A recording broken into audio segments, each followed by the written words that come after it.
Kto je to? Pekne pozdravujem, pán riaditeľ, Robert Fico pri telefóne. Strihneme si. Raz, dva, tri, kameň. Nožnice. Čo sa deje? Pán riaditeľ, už sme mali jednu tlačovku s pánom ministrom, kde sme museli vysvetľovať nejaké body z toho vašeho ozdravného plánu. Že... Áno, dostal som tvoj odkaz.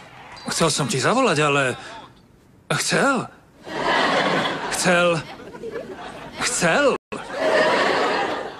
Tak, dobre, nechcel. Fakt ma to mrzí, že vám to hovorím, ale nechápem, kde na tej hovadiny chodíte. Prepáč. Nechceš mi povedať, prečo voláš?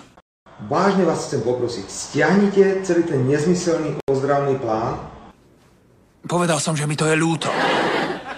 Je mi to ľúto, ale je. Dobre, tak nie je. Pretože ak máte na niekom šetriť, tak šetrite na svojich ľuďoch. Šetrite na sekretárkach, na autách, na budovách, ale nebudete šetriť na starých ľuďoch s nejakými plienkami. Dobre, musím končiť, ľúbim ťa. Toto nemôžem rešpektovať. A hovorím to s plnou vážnosťou. Nie, nehovorím to len tak. Nehovorím. Nerobme zle, lebo ľudia potom nadávajú, frflú a vyzerá to smiešne. Prosím vás o to. Dohodnutí? Obaja vieme, kam to smeruje.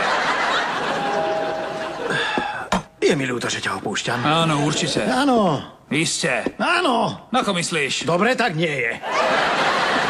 Teraz zavesím. Možno mi teraz poviete 1000 technických detailov, že ako to je, že to myslíte úplne inak.